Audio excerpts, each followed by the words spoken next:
살아계신 하나님 감사합니다. 오늘도 귀한 하루를 허락해 주시고 또 말씀으로 하루를 시작하게 하심에 감사드립니다. 오늘도 말씀 읽을 때에 성령님의 역사를 저희가 체험할 수 있도록 주님 도와주시고 사도행전을 통해서 또 저희에게 하실 말씀들을 저희가 깨달을 수 있도록 주님 도와주세요. 감사드리옵고 예수님의 이름으로 기도합니다. 아멘.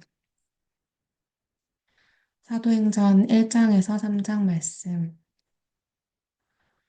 친애하는 데오빌로 가깝게 이 책 첫 권에서 나는 예수께서 성령으로 말미암아 친히 택하신 사도들에게 작별을 구하시고 하늘로 들려 올라가신 날까지 그분이 행하시고 가르치신 모든 것을 기록했습니다.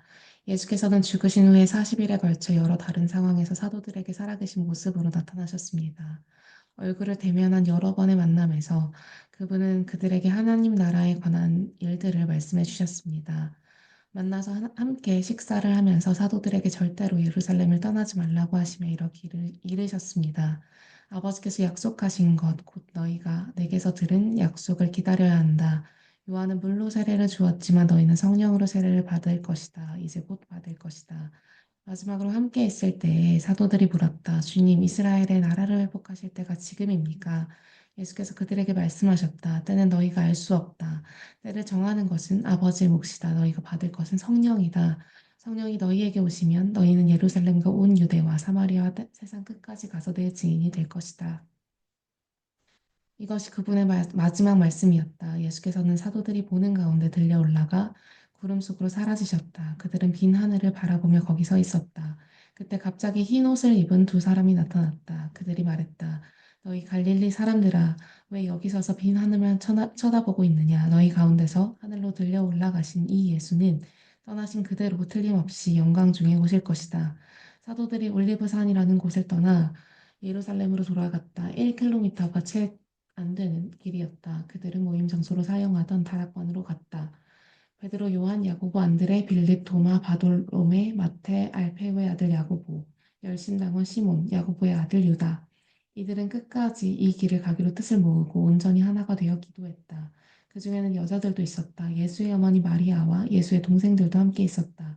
그때 베드로가 일행 가운데에서 일어나 말했다. 방 안에는 120명쯤 있었다. 친구 여러분, 오래전에 성령께서 다윗을 통해 예수를 체포한 자들의 길잡이가 된 유다에 대해 말씀하셨습니다. 그 성경 말씀은 성취되어야 했고 이제 성취되었습니다. 유다는 우리 가운데 한 사람으로 이 사역의 한 부분을 맡았습니다. 여러분도 알다시피 그는 뇌물로 받은 악한 돈으로 조그마한 농지를 샀는데 거기서 배가 터지고 창자가 쏟아져 나오는 비참한 최후를 맞이했습니다. 이는 예루살렘 사람이면 누구나 아는 일입니다. 사람들은 그곳을 살인의 밭이라고 합니다. 정확히 시편에 기록된 그대로입니다. 그의 농지가 흉흉하게 되어 아무도 거기 살지 못하게 하소서. 또한 나중에 기록된 그대로입니다. 그의 자리를 다른 사람이 대신하게 하소서. 이제 유다를 대신할 사람을 세워야 합니다. 후임자는 예수께서 요한에게 세례를 받으시던 때부터 승천하신 날까지 우리와 함께 있었고 우리와 함께 그분의 부활 증인으로 지목된 사람들 중에서 나와야 합니다. 그들은 두 사람을 추천했다. 일명 유스도라 하는 요셉 바사바와 마티아였다. 그들은 기도했다. 오 하나님, 하나님께서는 우리 각 사람을 속속들이 아십니다. 유다가 제 갈 길을 가려고 버린 이 사역과 지도자의 자리를 대신할 사람으로 하나님께서 이 두 사람 중에 누구를 택하셨는지 보여주십시오. 그들은 제비를 뽑았다. 마띠아가 뽑혀서 12사도 중에 들게 되었다. 오순절이 되었을 때 그들이 다 함께 한 곳에 있었다. 난데없이 맹렬한 기세의 강한 바람 같은 소리가 났으나 그 소리가 어디서 나는지 아무도 알 수 없었다. 그 소리가 온 건물을 가득 채웠다. 그러더니 성령께서 들불처럼 무리 사이로 퍼졌고 그들은 성령께서 시키시는 대로 여러 다른 언어로 말하기 시작했다. 마침 그때에 예루살렘에는 많은 유대인들이 머물고 있었다. 그들은 세계 각지에서 모인 경건한 순례자들이었다. 그들이 그 소리를 듣고 서둘러 달려왔다. 그런데 그들은 각자의 모국어로 들려오는 소리를 듣고 크게 놀랐다. 도무지 무슨 일인지 영문을 알 수 없어 그들은 이렇게 되뇌었다. 이들은 다 갈릴리 사람들이 아닌가? 그런데 이들이 하는 말이 우리 각 사람의 모국어로 들리니 어찌된 일인가? 바데 사람, 메데 사람, 엘람 사람, 메소포타미아, 유대, 갑바도기아, 본도와 아시아, 부르게아와 밤빌리아, 이집트, 구레네에 속한 리비아 여러 지역에서 온 방문객들, 로마에서 이주해온 유대인과 개종자들, 크레타 사람과 아라비아 사람들까지 이들이 우리 언어로 하나님의 능하신 일들을 말하고 있지 않은가. 그들은 머리가 혼란스러워 갈피를 잡을 수 없었다. 당황해서 도대체 이게 무슨 일이지? 하는 말을 서로 주고받았다. 그런가 하면 이 사람들이 싸구려 술에 취했다고 놀리는 사람들도 있었다. 바로 그때에 다른 11사도의 지지를 받은 베드로가 일어나 부쩍 긴박한 어조로 말했다. 유대인 동포 여러분과 예루살렘을 방문 중인 모든 여러분, 잘 듣고 이 이야기를 바로 하시기 바랍니다. 이 사람들은 여러분 가운데 일부가 생각하는 것처럼 술에 취한 것이 아닙니다. 이제 겨우 아침 9시인데 취할 시간이나 있었겠습니까? 이것은 예언자 유엘이 장차 일어날 것이라고 알려준 일입니다. 하나님께서 말씀하신다. 마지막 때에 내가 모든 사람에게 내 영을 부어줄 것이다. 너희 아들들은 예언할 것이며 너희 딸들도 예언할 것이다. 너희 청년들은 환상을 볼 것이며 너희 노인들은 꿈을 꿀 것이다. 그때가 이르면 나를 섬기는 남종과 여종에게 내 영을 부어줄 것이니 그들은 예언할 것이다. 내가 위로 하늘의 이적과 아래로 땅의 표적을 베풀 것이니 피와 불과 소용돌이치는 연기 주의 날 무섭고 기이한 그날이 오기 전에 해가 어두워지고 달이 핏빛으로 붉어질 것이다.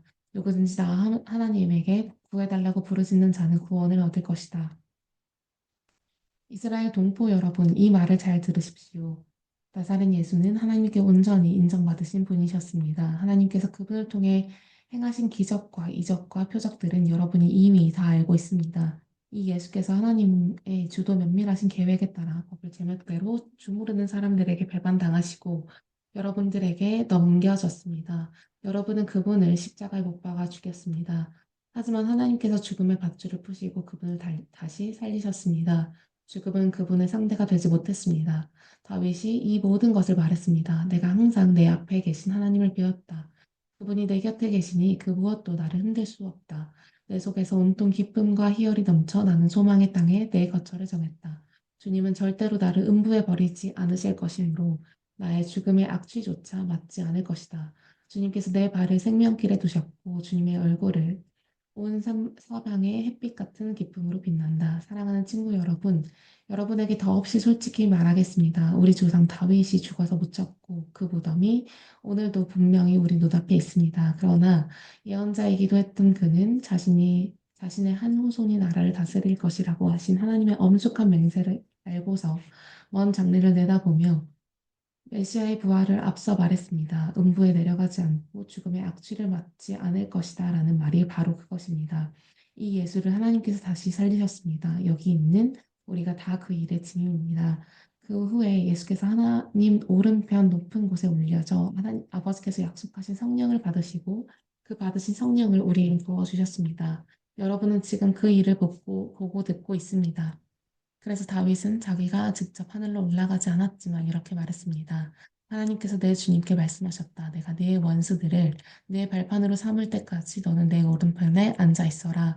그러니 온 이스라엘 여러분 이것을 아십시오. 여러분이 십자가에서 죽인 이 예수를 하나님께서 주와 메시아로 삼으셨습니다. 더 이상 의심할 여지가 없습니다. 듣고 있던 사람들이 마음속 깊이 찔려서 베드로와 다른 사도들에게 물었다. 형제 여러분, 그러면 우리가 이제 어떻게 해야 합니까? 베드로가 말했다. 삶을 고치십시오. 하나님께로 돌아와서 여러분 각자가 예수 그리스도의 이름으로 세례를 받으십시오. 그러면 여러분의 죄가 용서받습니다. 성령을 선물로 받으십시오. 이 약속은 여러분과 여러분의 자녀들은 물론이고 멀리 있는 모든 사람들까지 우리 주 하나님께서 부르시는 사람이면 누구에게나 해당됩니다. 그는 이렇게 한참을 더 말하며 그들에게 간절히 권했다. 이 병들고 무감각한 문화에서 빠져나오십시오. 여러분이 할 수 있을 때에 어서 나오십시오. 그날 약 3천 명이 그 말을 믿어서 세례를 받고 등록했다. 그들은 사도들의 가르침과 공동생활과 공동식사와 기도에 자신들의 삶을 드렸다. 주위에 있던 사람들 모두가 사도들을 통해 이루어진 모든 이적과 표적을 보고 두려워했다. 믿는 사람들 모두가 무엇이든 공유하면서 멋진 화합을 이루고 살았다. 그들은 자신들이 가진 것은 무엇이든 팔아 공동 자원으로 이용하면서 각 사람의 필요를 채웠다. 성전에서 예배를 드리고 나서 집에서 식사하고 하나님을 찬양하는 것이 그들의 하루 일과였다. 식사 때마다 즐거움이 넘쳐 흐르는 축제였다. 사람들은 그 모습을 좋게 보았다. 하나님께서 구원받은 사람들을 더하셔서 날마다 그들의 수가 늘어났다. 하루는 오후 3시에 베드로와 요한이 기도하러 성전에 들어가고 있었다. 마침 그때 사람들이 나면서부터 걷지 못하던 사람을 메고 왔다. 그는 날마다 아름다운 문이라는 성전문에 앉아 성전에 들어가는 사람들이 수월하던 사람이었다. 그는 베드로와 요한이 성전에 들어가려는 것을 보고 구걸을 했다.